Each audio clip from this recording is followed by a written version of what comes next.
चल रहा है। यद्यपि शास्त्र अनुसार माता पिता के आज्ञा के अनुसार होना चाहिए और ब्राह्मण के द्वारा कुंडली और गुण आदि विचार करके इस पद्धति से होना चाहिए और धर्म के अनुसार, पर अब वो सब धीरे धीरे कलयुगी विलासिता, जहाँ girlfriend boyfriend live in relation, अब इनमें कौन सा धर्म रह गया है या कौन सी जाति पक्ष रह गई है या कौन सी शास्त्र परिपाटी रह गई, इनमें बोलो। Girlfriend boyfriend live in relation, इनमें कोई परिपाटी रह गई धर्म की? मतलब पशुता है। हमारे शब्दों को बच्चे थोड़ा बुरा मानेंगे, पर इसमें पशुता है स्पष्ट। केवल काम भोग की वासना का खेल है। नहीं, आप देखो 15 दिन बाद ब्रेकअप, दूसरा बॉयफ्रेंड या दूसरी गर्लफ्रेंड, ये क्या पशुता नहीं है? अच्छा, जिनका ऐसा स्वभाव रहा है, चाहे बच्चा हो या बच्ची हो, वो क्या एक में रत हो पाएंगे? क्या वो संयम से पूरा आजीवन पति पत्नी बन करके प्रेम विवाह निर्वाह कर पाएंगे? क्योंकि उनका स्वभाव बन गया व्यभिचार।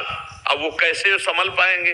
तो माता पिता को थोड़ा ये ध्यान रखना पड़ेगा कि अगर हमारे बच्चे और बच्ची दोनों का वास्तविक प्रेम है, दोनों पहले से ही आकर्षित होकर आजीवन निर्वाह कर लेंगे, इतना तो जानकारी करनी चाहिए। फिर और ज्यादा जानकारी नहीं करनी चाहिए। और ज्यादा जानकारी करोगे तो अपनी मनमानी करेंगे, ज्यादा आप करोगे तो उनके इतना विवेक नहीं, वो अपनी हानि भी कर लेंगे।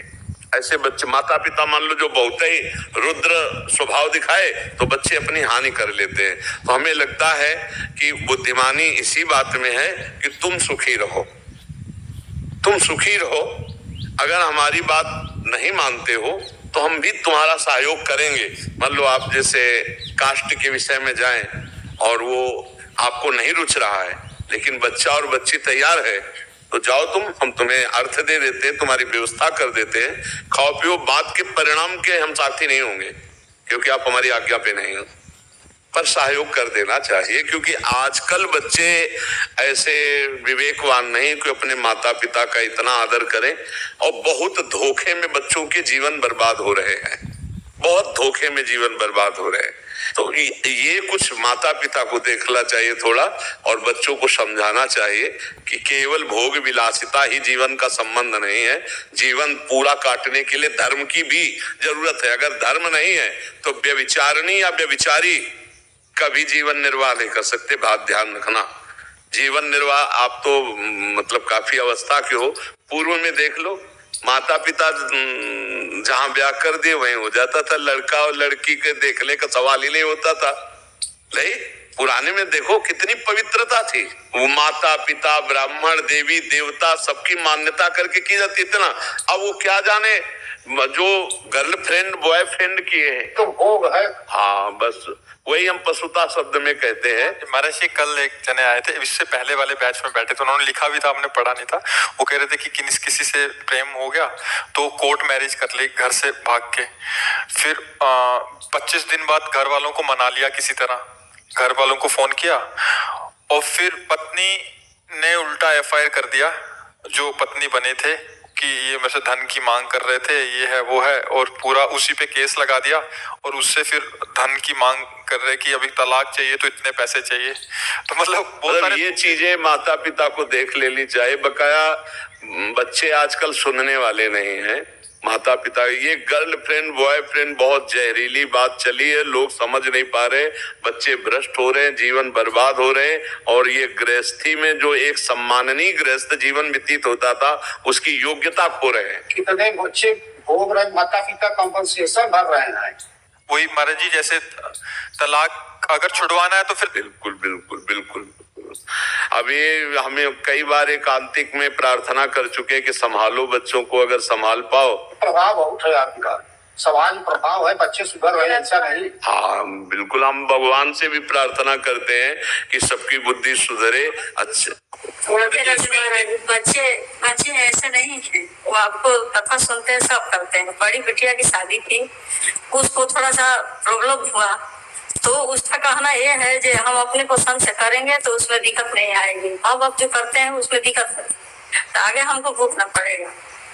तो तो हमारे कहने का मतलब जो अगर दर्द होता है तो माँ बाप करेंगे, अगर उसका किस्मत में लिखा होगा तो माँ बाप करेंगे, तभी भी होगा, चाहे उसको करने से भी होगा।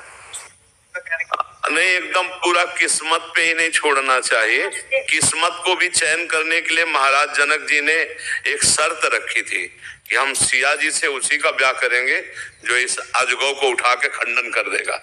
माता पिता का कर्तव्य है, ये ध्यान रखो, किस्मत पे ही नहीं छोड़ा जाता, उसके लिए कर्तव्य का भी परीक्षण किया जाता है कि मतलब बच्ची हमारे बच्चे के योग्य है कि नहीं है, बच्चा बच्ची के योग्य है कि नहीं, क्योंकि बच्चे केवल अपनी मनोवृत्ति तृप्ति के लिए प्रेम करते हैं, उनको प्रेम का मतलब नहीं है। उनको प्रेम के मदान्धता में जो काम की है वो प्रेम शब्द वहां उच्चारण करते हैं, इसलिए उनको ज्ञान नहीं। तो कुछ शर्त रखनी चाहिए, कुछ देख रेख रखनी चाहिए, उनको भाग्य पे नहीं छोड़ देना चाहिए। मेरी बात समझो। नहीं, जनक जी महाराज ऐसा ना करते, परम ज्ञानी महात्मा है जनक जी महाराज, ये शर्त रखे थे कि मेरी सिया के लिए वही वर होगा जो भगवान शिव के इस अजगौ को उठाकर खंडन करेगा, अर्थात ऐसा महाबली, ऐसा महान तेजस्वी मेरी जानकी के लायक होगा। तो कुछ बातें माता पिता के ऊपर अधिकार है, क्योंकि आपकी जो दृष्टि है वो बच्चों की दृष्टि नहीं है, बच्चों की केवल शरीर संबंधी दृष्टि है और आपकी आजीवन निर्वाह करने वाली ममता की दृष्टि है। तो आपको देख के पता चल सकता है कि मेरा बच्चा जिस बच्ची का वर्ण कर रहा है या बच्ची जिस बच्चे का वर्ण कर रही, वो खूब देखो गांव में हमने देखा है कि पड़ोस में बैठकर चार लोगों से बैठ के कि इसका लड़का कैसा है, इसकी चाल चलन कैसी है, इसका स्वभाव कैसा है, ये सब जानकारी करके की जाए। तो पूरा बच्ची के कहने पर आप भाग्य पे न छोड़ दीजिए, जहां आपका कर्तव्य है वहां आप उसको देखिए कि उसका आचरण कैसा है, उसका व्यवहार कैसा है। ये चीजें देखना है आपको कि बच्चे बहुत भोले स्वभाव के होते हैं। देखो हम आपको बताएं 16, 17, 18, 20 इसमें कुछ नहीं नजर आता, एक केवल वासना का खेल नजर आता है और उसी वासना में अनुकूलता में फिर ऐसा नहीं, आप लोग संभल करके अपनी बुद्धि के द्वारा, अब हमको ज्यादा तो संसार का ज्ञान है नहीं, लेकिन सुन सुना के संसार का ज्ञान ये है कि आजकल ऐसा है आप लोग बड़ी बुद्धिमानी से, क्योंकि जीवन का एक खेल, देखो आपने बताया कि फिर वो हाँ